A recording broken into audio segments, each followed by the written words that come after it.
Қайырлы күн барлықтарыңызға. Бүгін сіздермен үлпілдек жылдам жасалатын чебурекидің жасалу жолын көрсетемін. Видеоның соңына дейін асықпай қараңыздар.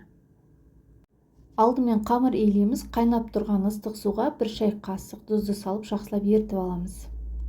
300 грамм ұнға жарты шай қасық қант саламыз және 2 ас қасық сұйық май құямыз. Енді оның үстіне суды құйып, қатты қамыр илейміз. Су ыстық болғандықтан бірінші қасықпен жақсылап араластырып аламыз. Кейіннен қолымызбен қатты қамыр илейміз. Дайын болған қамырды 10 минут демалтырамыз.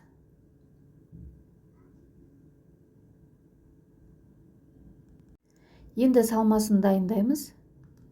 Салмасына мен жусай қолдандым. Егер де жусай болмаса, ас көктерден де қолдансаңыздар болады. Жусайды майдалап тураймыз.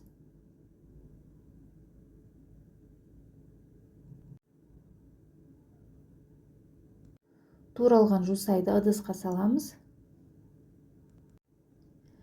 Келесі бізде ірімшікті теркіден өткіземіз.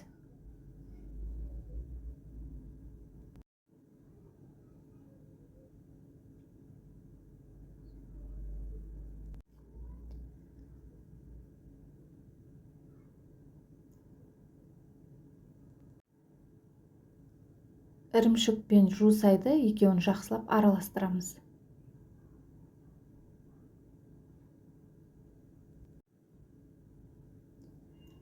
Енді аздап тұз саламыз.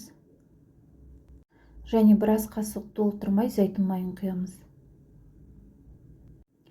Барлығын жақсылап араластырамыз. Осымен біздің салмамыз дайын. Енді демалған қамырларды осындай зуалар жасаймыз. Bir шетінен алып, жұқартып жаямыз.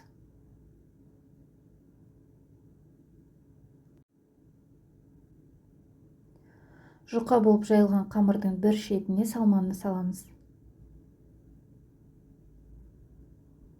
Салманы әдемілеп тегістеп саламыз.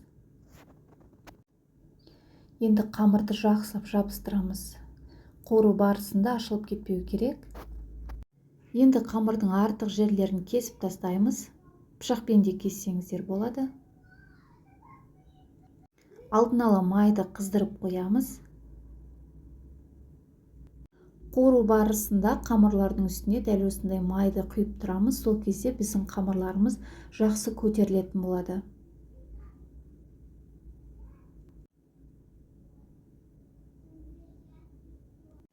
Bir беті жақсы қызарғаннан кейін келесі бетін аударып қуырамыз.